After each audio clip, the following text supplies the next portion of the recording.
Come on in, you guys. We got a brand new episode of Jimmy Rants in store for you. JimmyRants.com is the website, and all the fun begins over on Instagram. We do an Instagram Live at 11 a.m. Eastern Time, Monday through Friday, and occasionally we'll throw in these 5 p.m. Eastern Time ones like we're doing here today, so go check out the show, but you got to go follow me over on Instagram. I am at Livin' Low Carb Man, LIVINLOWCARBMAN.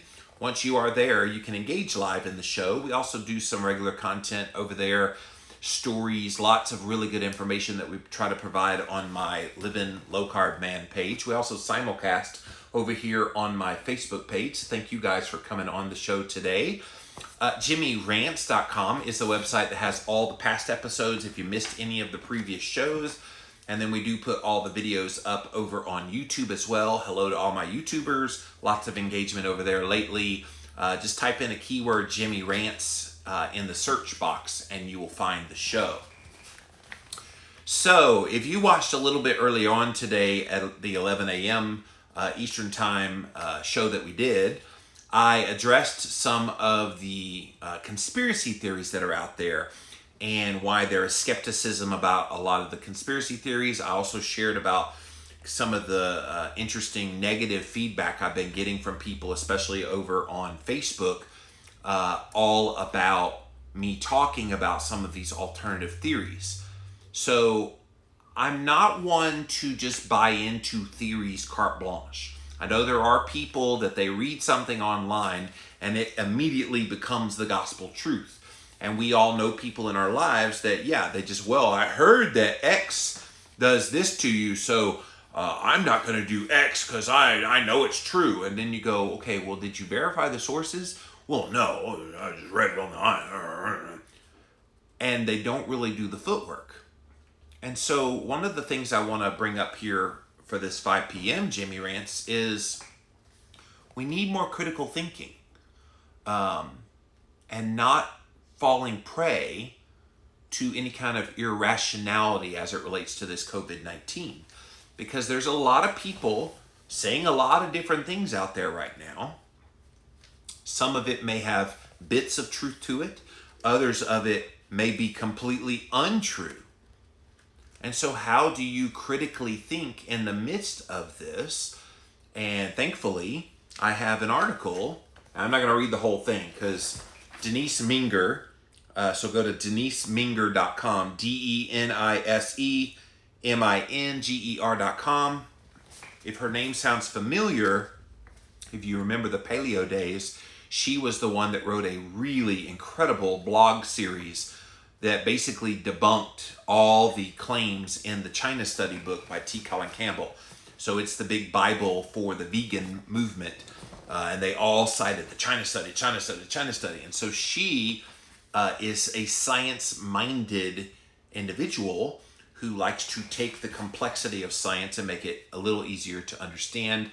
And she is witty as all get out, you guys. So knows her stuff. She's been kind of dormant online for a little while, but she came out of hibernation to write this article called Some Thoughts on Thinking Critically in Times of Uncertainty and the Trap of Lopsided Skepticism, the Conspiracy Theory, or Coronaspiracy is what she called it, edition.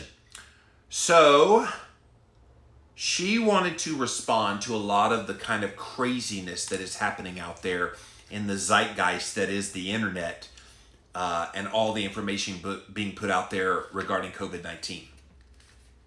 And she is so uniquely qualified to talk about this, you guys, because she's always been a very reasoned thinker. And we need more people like that out there. We need people that are willing to, yes, challenge when appropriate, but then also encourage you to pull back when you step ahead of what the facts are showing. And I think with the COVID-19, there's so many voices saying so many things, it's almost hard, that line between fact and fiction, it's become blurred somewhat. So we hear about this, but we know that, and so it just, and plus you come at it with your preconceived biases. As I was talking about this morning on the Jimmy Rants, a lot of times people look at it only through their own lens and not through other people's perspectives.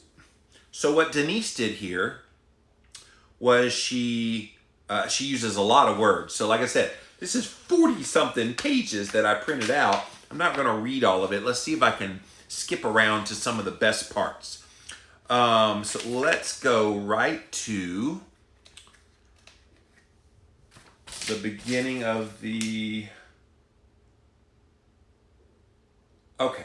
So yes, she says the cyber world is currently a hot mess. That is a great way to describe it because there are so many people having opinions about COVID-19. Oh, we should do this, we should do that. We need this testing. No, we need that testing. And it just can get overwhelming. So official agencies have handled COVID-19 with all the grace of a three-legged elephant, waffling between the virus being under control and not under control.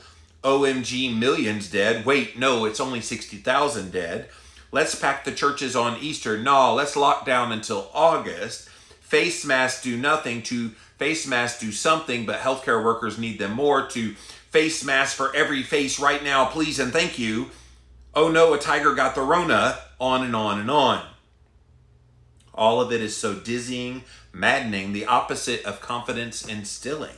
And as a predictable result, guerrilla journalism has grown to fill the void left by those who have failed to tell us with any believability about what's going on. Guerrilla journalism, that is a perfect description of what's going on here.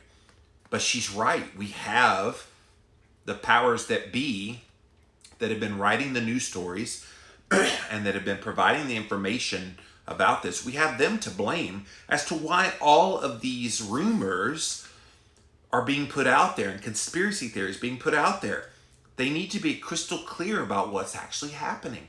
And I think that's what's contributing to a lot of these kind of ideas being put out there. Because when you leave silence where there are questions, people will come to their own conclusions. Like in every facet of our life, we've seen this happen where somebody is silent about something and they obviously have things to say and that could bring crystal clear clarity to it, but they don't. So what happens? People's minds start to wonder as to what the possibilities are. And this happens all the time. In politics, in entertainment, in the sports world, all over the place. When people are silent and not sharing, when there is a perception they have something to share, then people are going to let their minds run wild. And that's what we see happening with all these conspiracy theories. Exercising our investigative rights is usually a good thing, Denise says. You guys know me well. I'm all about questioning established narratives, digging into the forces that crafted them. That is literally what my life is. Good things happen when we flex our thinking muscle. Nothing we're told should be immune to scrutiny. But there's a shadow side here as well, what I'll henceforth refer to as the lopsided skepticism.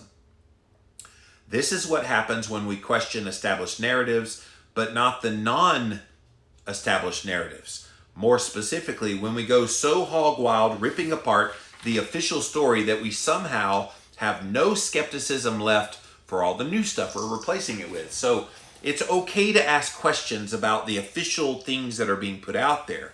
The problem is when people put out alternative theories and alternative messages, those are somehow no longer allowed to be put under scrutiny.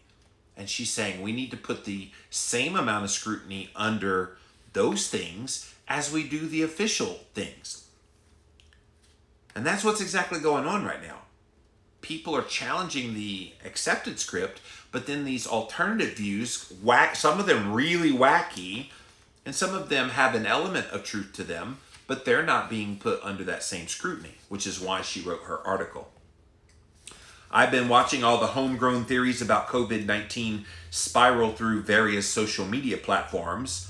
It's born from a mix of data sometimes, and theory usually, and anecdote always. There's generally a pushback against the mainstream narrative about the coronavirus's timeline, its severity, the concern worthiness, fatality rate, treatment, infection breadth, classification guidelines, origin, and round we go. Some theories seem reasonable. Has the virus been here longer than we think? Some are untenable. The virus is actually radiation poisoning from 5G towers. And many more lie somewhere in between these two extremes. Most importantly, they all have one thing in common.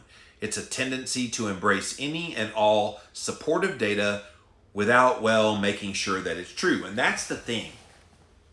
If you're going to believe one of these alternative theories, do your homework. Like, really look into it.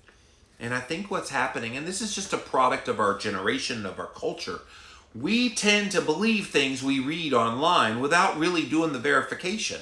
Like, every time I write a post on social media, I'm always telling people, hey, if this piques your curiosity, go and learn more. Like, don't trust what I'm saying here. Go look up things. Go Google the opposite perspective, because it's in Googling and looking up things and really digging deeper where real knowledge takes place. Unfortunately, a lot of people check out their brains and they want to be told what to believe. Okay? So if you're one of those people that you read something and you just automatically start believing it without really critically thinking first, hopefully today's Jimmy Rants is going to inspire you to, oh, okay, maybe I should question what I've read, and maybe I should actually try to go learn something that's apart from what this person wrote. Like, literally, we should be doing that anyway. Like, if you're going around thinking, I'll just Google something, and the first thing you read about it, you just believe it. This is how about to get controversial. You ready? This is why I think veganism has such a foothold, even though there's very few people that eat that way. Think about it. They are super good at propaganda. They're really, really crafty at making the language sound so reasonable. I read a story the other day here on Jimmy Rants about how they've tied meat consumption to the COVID-19 outbreak. Oh, we wouldn't have COVID-19 if it wasn't for meat consumption. Meat makes it blah, blah, blah. And so you read something like that, and if you just believed all of that at face value, you might go vegan too, right? And so that's the way propaganda works. And that's how people believe things, is they just do it on face value. I'm here to encourage you, and I've long done this. Go do your own research. Like, literally anybody you listen to, okay, that's interesting. Let me go research it further. And when you look into things, sometimes you find something that's counter to what the original information was, and you go, okay, all right, that's something to think about, and then you come to an educated conclusion. This, guys, is how we learn how to think. And as sad as it makes me to say this, Americans don't know how to think. We don't. Here in America, we're a pop culture society. Give me a headline that says meat's going to lead to cancer and death, and I'm just going to believe that I should never eat red meat again, just from a headline. That is where we are in the United States of America these days, long before COVID-19 came around. All of these things were kind of like beliefs. Are you going to start doing all that meowing on camera again? Don't do that.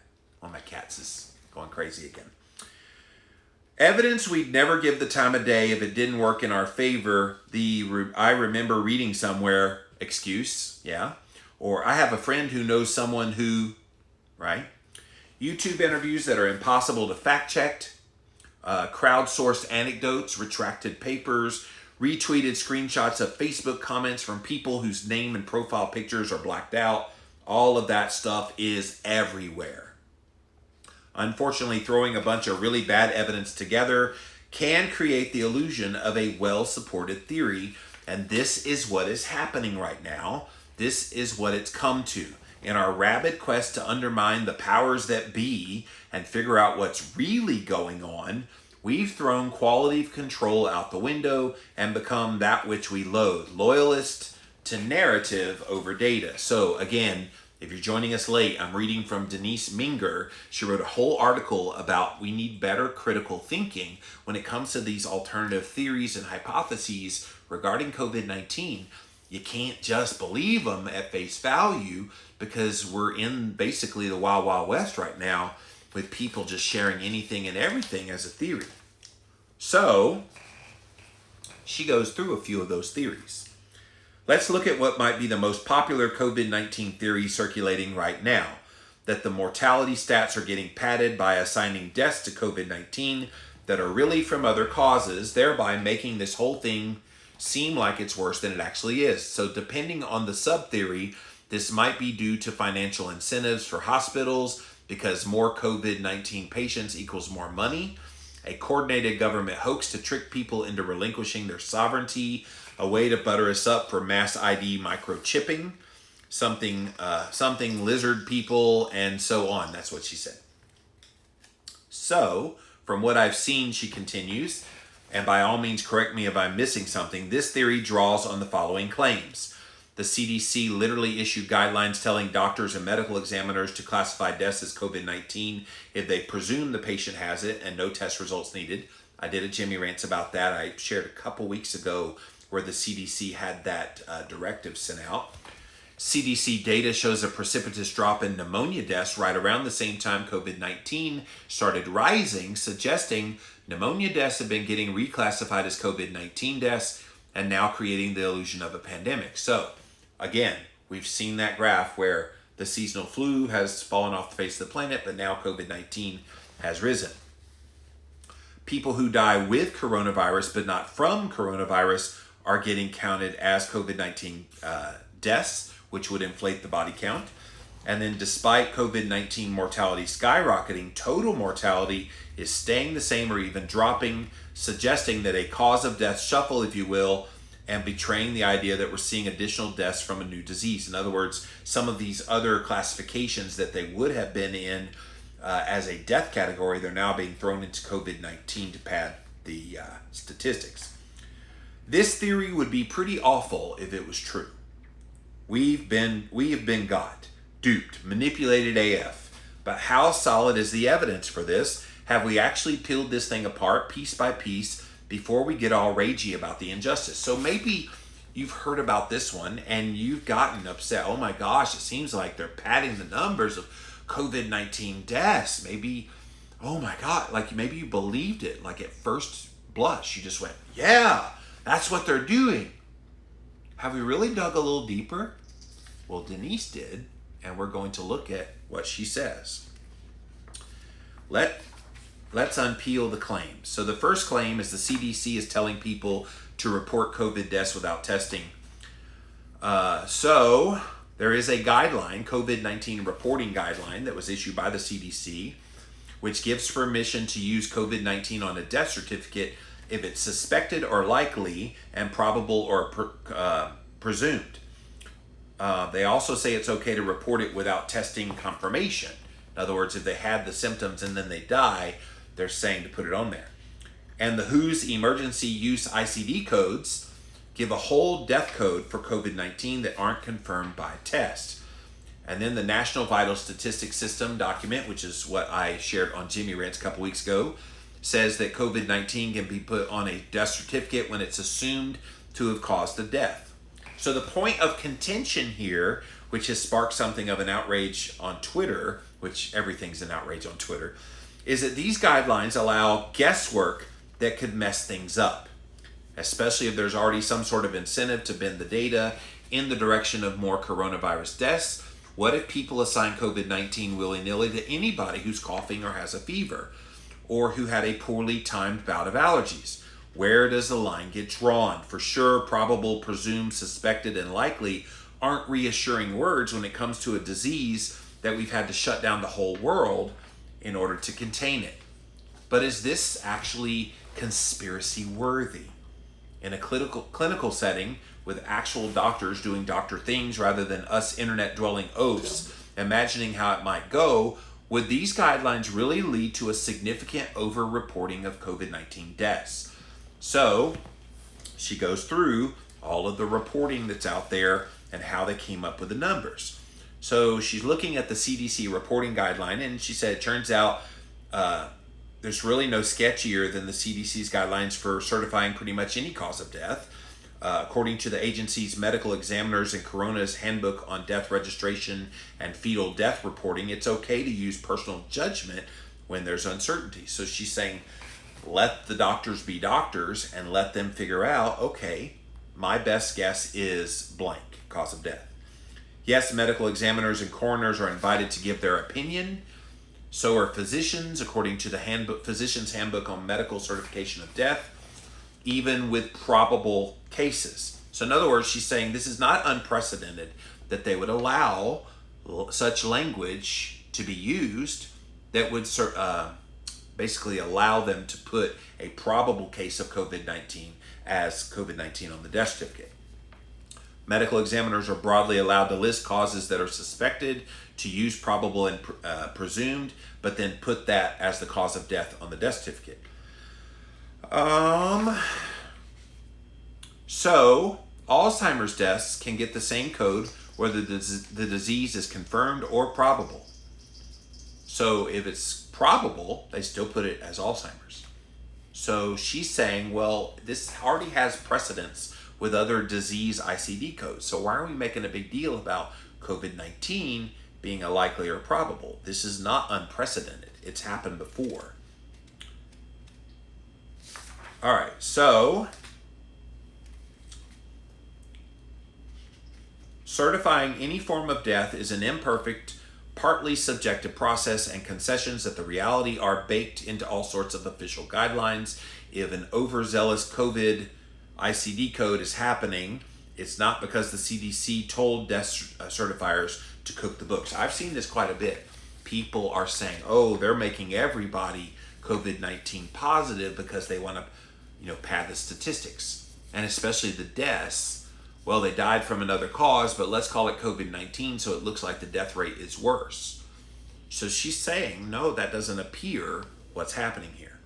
The second claim, pneumonia deaths classified as COVID-19 deaths. That's another one that's being put out there. So the CDC data has been making the rounds.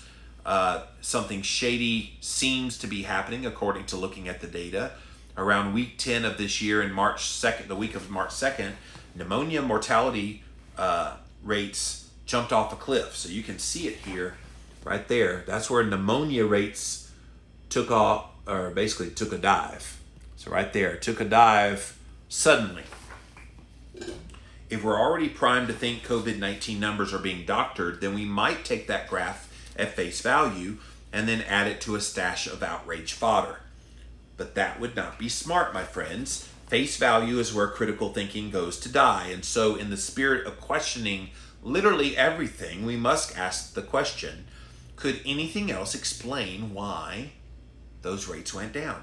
And as a matter of fact, yes. So much yes. We only have to venture as far as the CDC's provisional death counts for coronavirus disease to see what's up. Especially the delays in reporting section, that there be some good gold. Basically, the CDC's death certificate processing system is a slow, laborious beast that ensures any mortality data is always incomplete. They give a decent rundown how death certificates get handled from start to finish. So a provisional cause of death are estimated relative to final counts. This is due to many steps involved in reporting the death certificate data. When a death occurs, a certifier will complete the death certificate with the underlying cause of death, as well as any contributing factors to the death. In some cases, lab tests or autopsy results may be required to determine the cause of death. Completed death certificates are sent to the State Vital Records Office and then to the NCHS for cause of death coding. And here we have a shout out to our favorite infectious disease, noting that pneumonia, flu, and COVID-19 certificates take extra long to trickle into the data pool.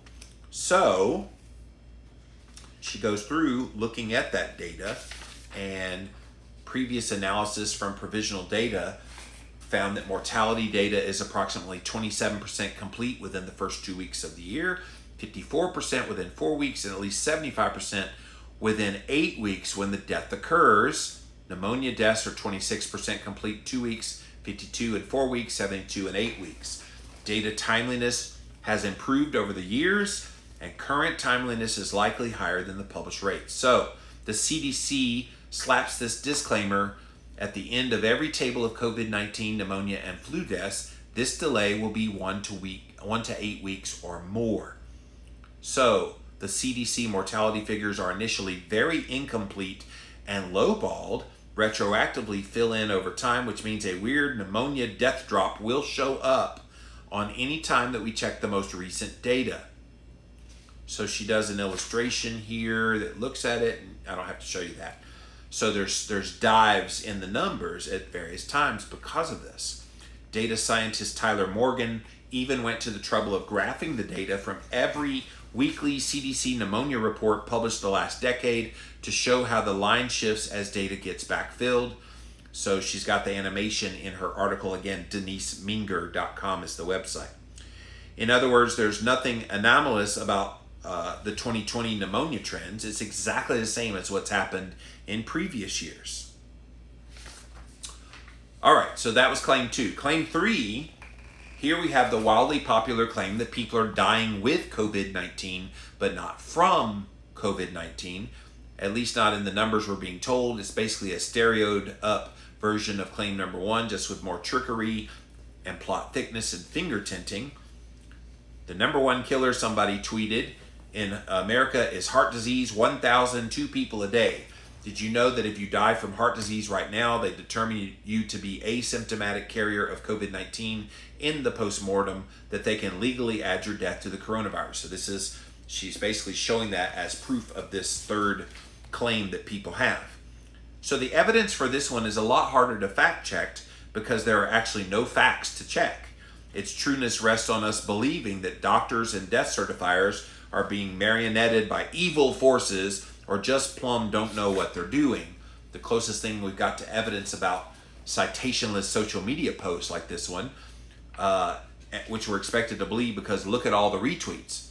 A few well-publicized examples of allegedly misassigned COVID-19 deaths, and as well as YouTube interviews with people who are sure they know what's going on.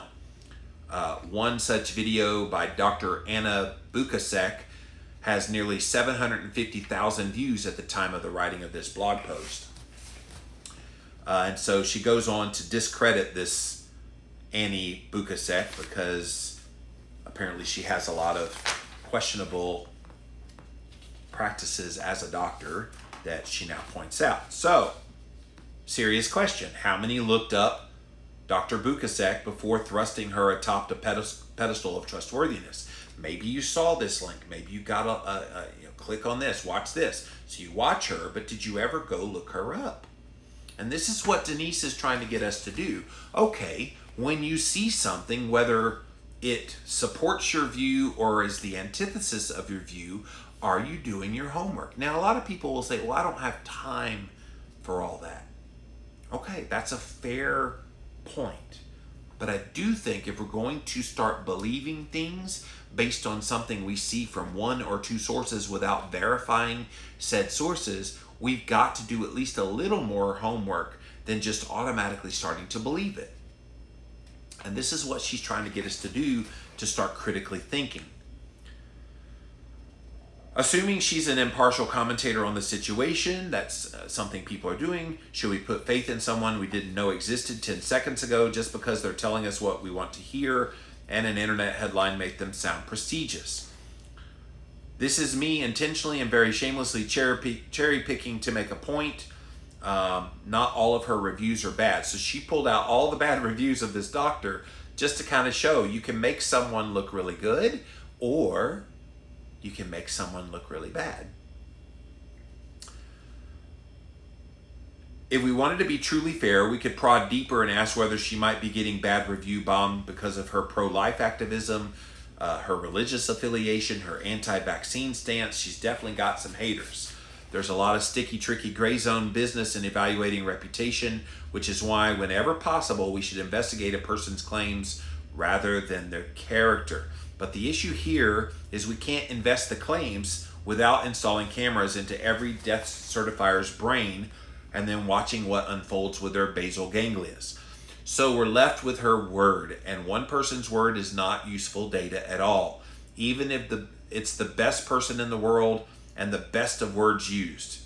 Now, to play devil's advocate with this argument, there's another popular video, this one featuring coronavirus response coordinator Deborah Birx, that seems more genuinely suspect. I saved this one for last because it might actually have some merit to it. In it, she talks about the USA's very liberal approach to mortality and outright states that people who die with COVID-19 are counted as COVID-19 deaths. So, in the transcript of the video with Dr. Birx, there are other countries that if you had a pre-existing condition, let's say the virus caused you to go to the ICU, then you have a heart or kidney problem. Some countries are recording that as a heart or kidney issue and not COVID-19. Right now, we're still recording it. And I mean, the great thing about having forms that come in a form that has the ability to mark it as COVID-19, the intent right now that those, if someone dies, we are counting as a COVID-19 death. So it's not surprising this clip went gangbusters all over social media. It seems like a deal-clinching aha for anyone suspected with COVID-19 getting slapped onto every single death possible.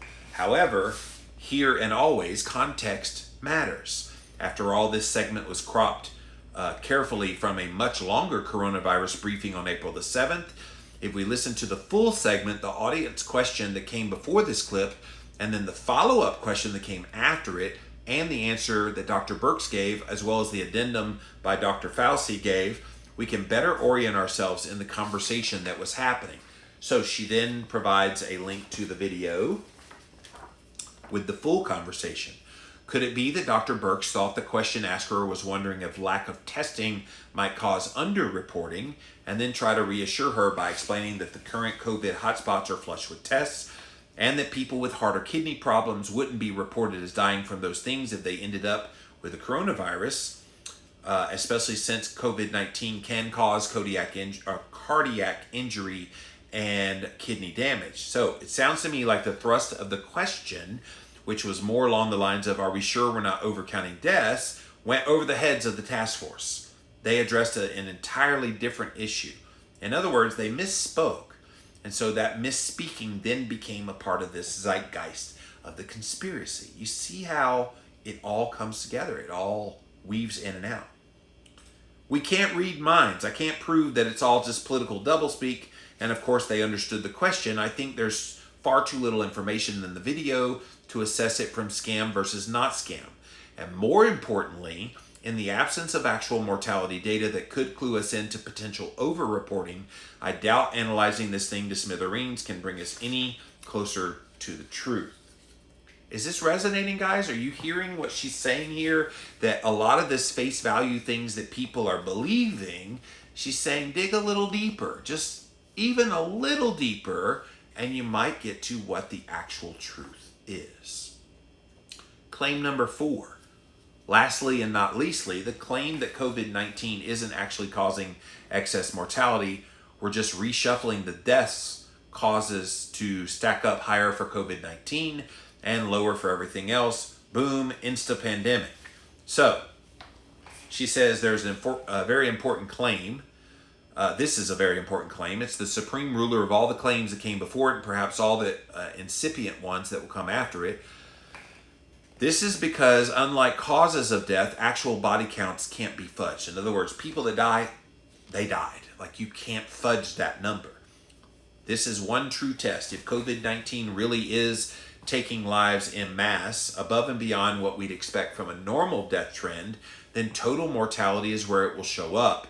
If it's not, then our game of death code musical chairs will be revealed for the con that it is. So, this is the crux of it. Fortunately, we do have a way to test for this claim.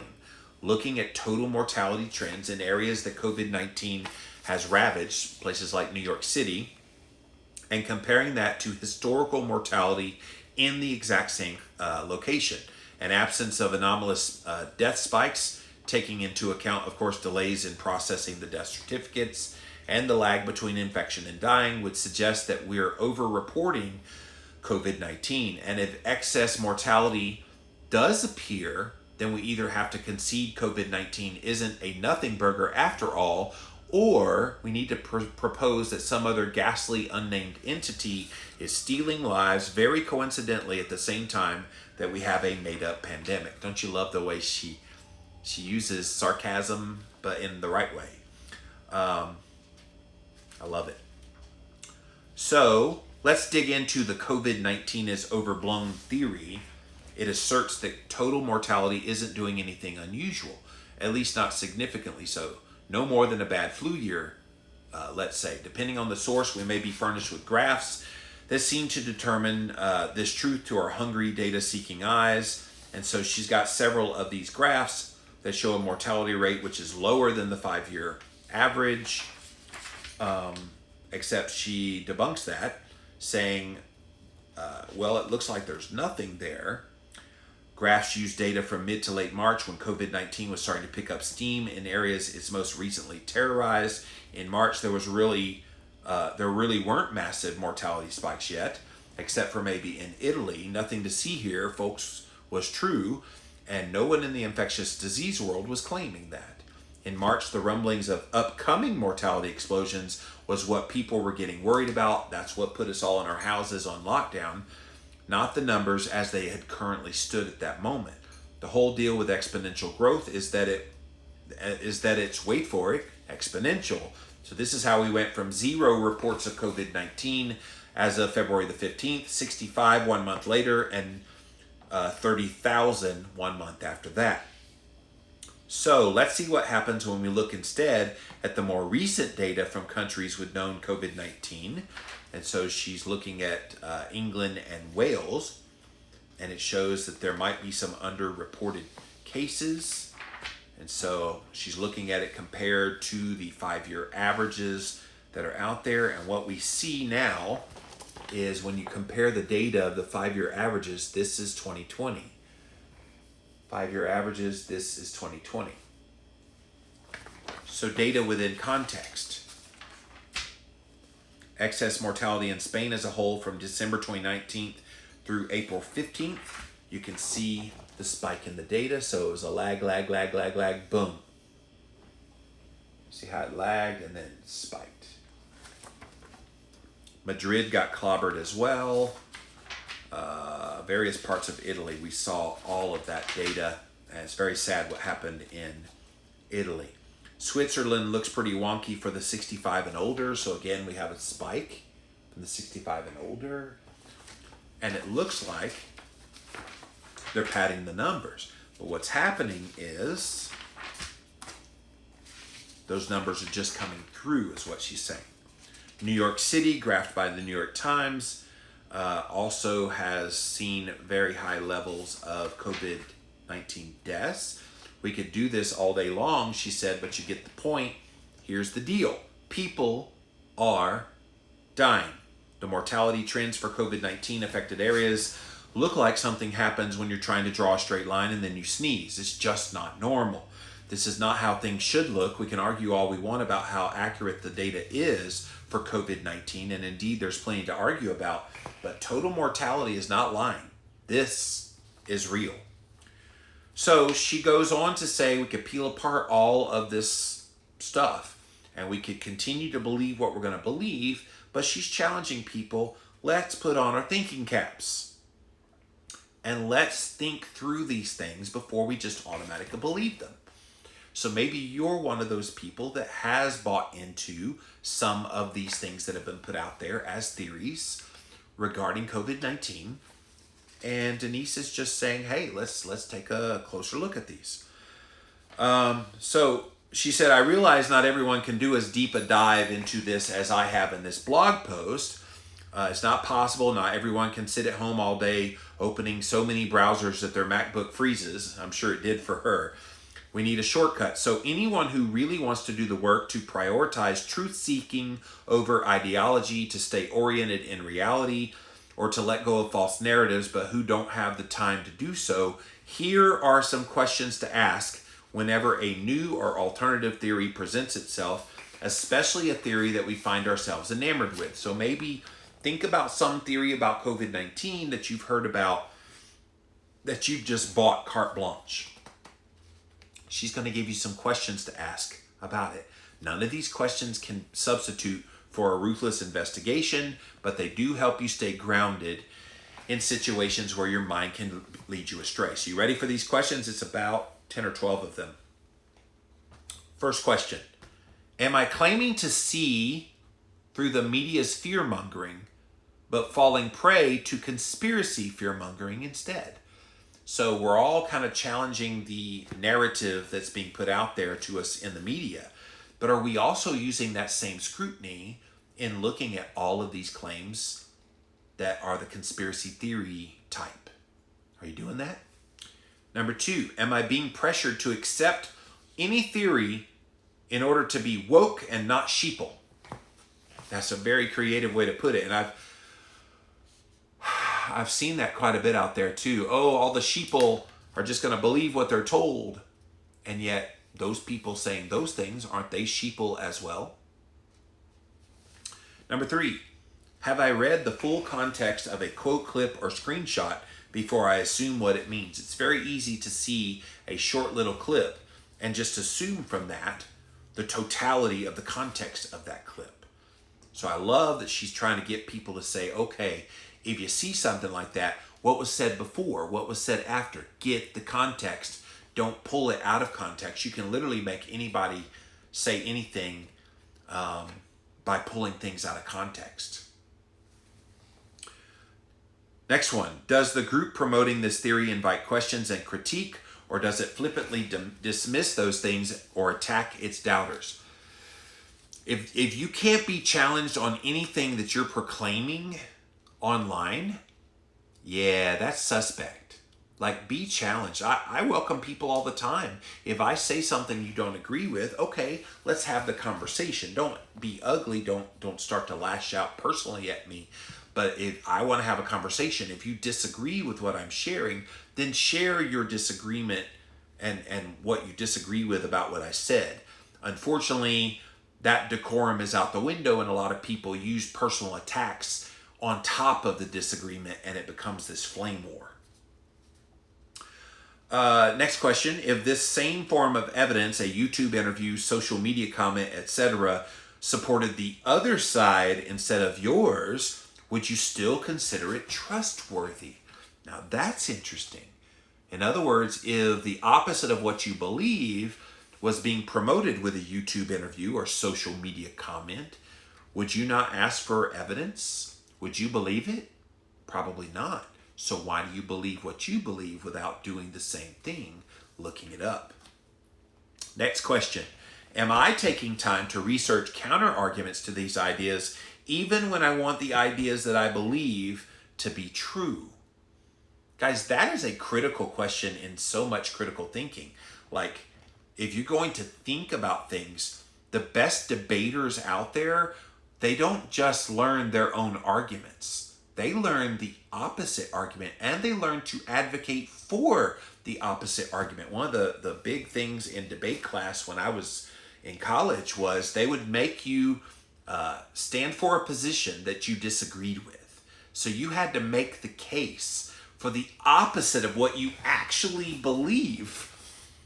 But it was a critical thinking routine where you had to take on the position of something that you don't necessarily believe yourself, just to see if you know that side's position well enough.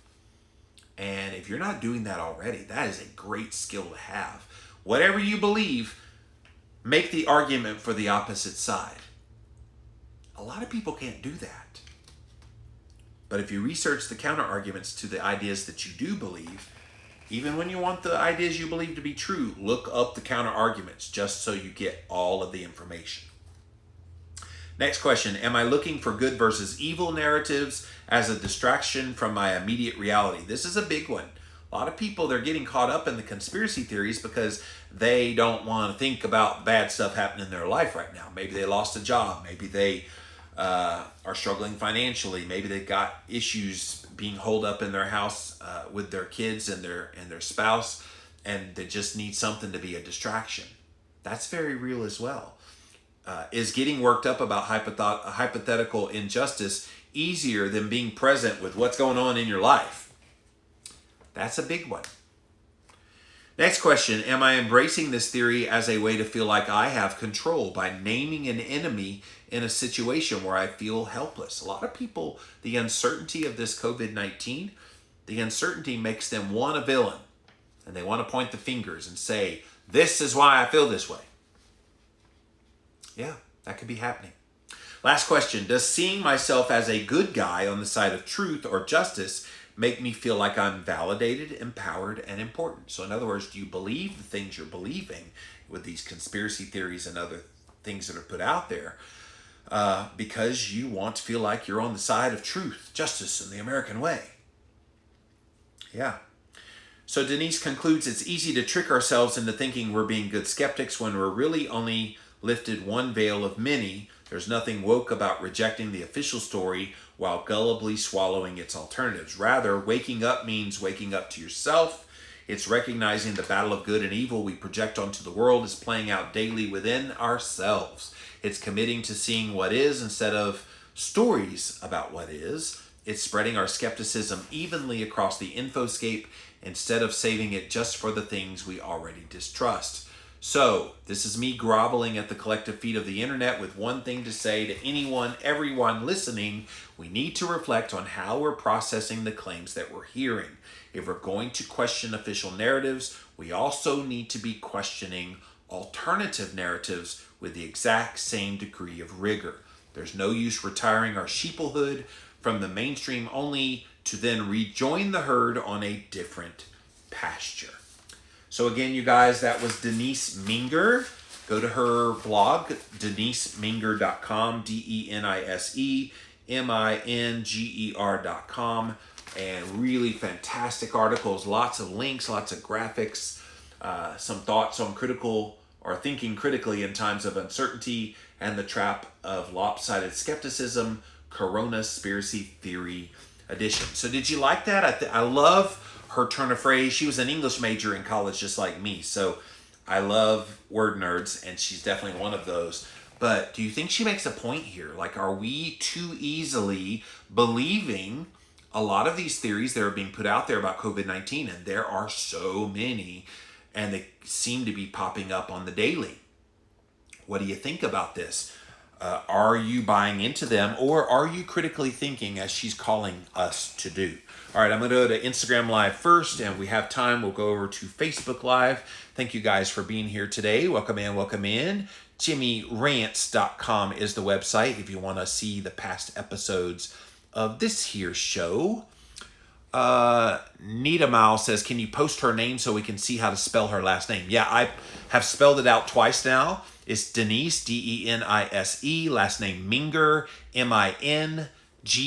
So DeniseMinger.com, and you'll find this posted. She literally hasn't posted in years, and so when I saw this week, I was very happy to see it.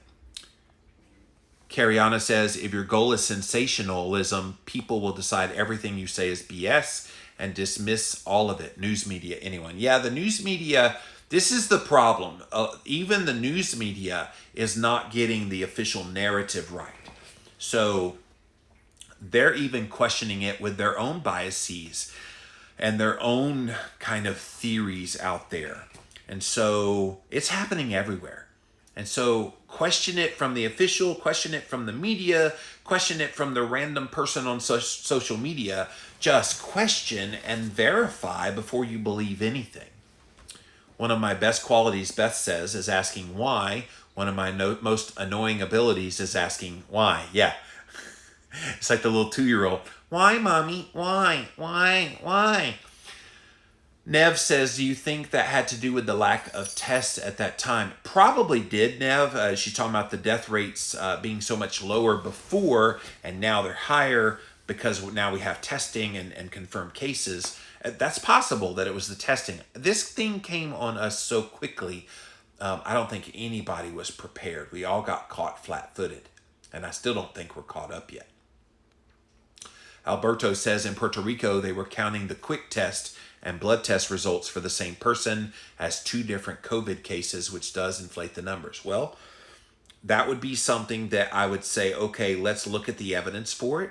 And if you have the evidence, Alberto, I would love to see that, by the way. If you have evidence where they're double dipping, so to speak, with those counts, dig deeper. You can definitely hear about those things, but Denise would say, double check it, triple check it, and let's make sure, did that really happen, or is that just something you heard? BJ says, it's hard to find trusted sources. That's the thing.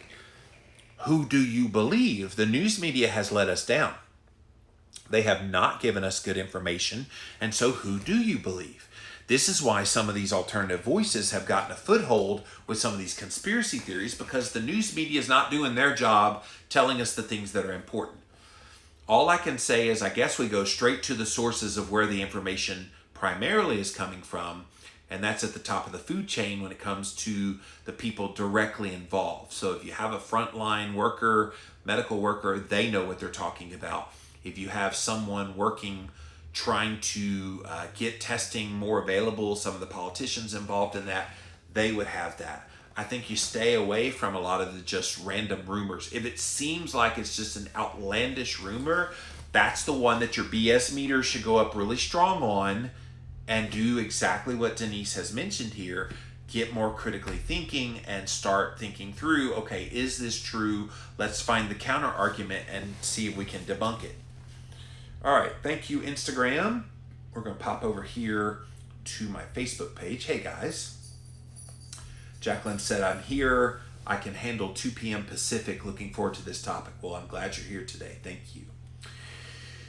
Ralph. Hey, Ralph. Hadn't talked to you in years. He provides a link to the newamerican.com, a new study, coronavirus fatality rate no worse than the seasonal flu. And that is one of those things, too, that I think if we had more testing, Ralph, we would see that the mortality rate is pretty darn close to the seasonal flu. The unfortunate thing is, and this is where some of the conspiracies come in, well, they're not giving us the testing, so we can't get an accurate death count. And I think that's something that's worth looking into. And if you're thinking about it critically, you're right. I mean, we haven't really tested. We've got 330 million people here in America, and we've got nowhere near 330 million people being tested yet. Because if we did test everybody, the mortality rate would be very low. Unfortunately, we don't have those tests happening. So thus the conspiracy theory is, well, they don't want to test us because they want the mortality rates to stay high so that we stay cooped up in our houses and stay under fear for whatever the reasons. So that is something you can critically think about. All right. Wow, you guys are quiet today. You didn't have much to say. All right, let's see if there's anything else here on Instagram. Alberto says it was admitted on TV by the government's health advisor in Puerto Rico. I will look for it and send it to you in the DM. Yes, please do. If they're double dipping the death rates in Puerto Rico for COVID-19, that's a big news story I have not heard about. But again, trying to verify. So what do you guys think about this? Are we at the point where we can actually critically think? I think another thing that Denise did not mention in here is people are under such stress and fear right now because of all that's happening that's not making them think very rationally. And when you're scared, you think highly irrationally. And I think we have to factor that into some of this as well. Why do people believe wacky theories? Why do they want to believe at face value things that seem true on the outside? Why do they not want to dig deeper? Is it because you want something that will provide you comfort? And if you believe that they're padding the COVID-19 deaths because that makes you feel better about maybe you not dying from this if you get it, okay, maybe if it's a coping mechanism. The problem is it's getting out there and then people believe it and then they start acting erratically and not doing the physical distancing from other people and not, washing their hands, wearing gloves, wearing a mask, all the things. And that's where it gets people into trouble. Keto Kuhn says also with the death rates and those being told they have COVID, the rates could also be down because we're taking precautions. And if these precautions are not in place, the numbers could be higher. Exactly. That's exactly right. BJ says the people who would want to control us would not want to wreck the economy. Yeah, that's another one out there. Well, and it's going to be a little controversial what I'm about to say, but this is what some people are saying. Oh, well, this is a big to-do. The Democrat Party is trying to take down Donald Trump in the presidential election this year, and so therefore they want to keep this going so it ruins the economy so they can get Joe Biden elected the next president. Those kinds of things get thrown out there. Can I tell you how sickening it is that they would even bring that into all of this equation? But the sad part is everybody still has their agenda. They all have their biases of what they want to believe.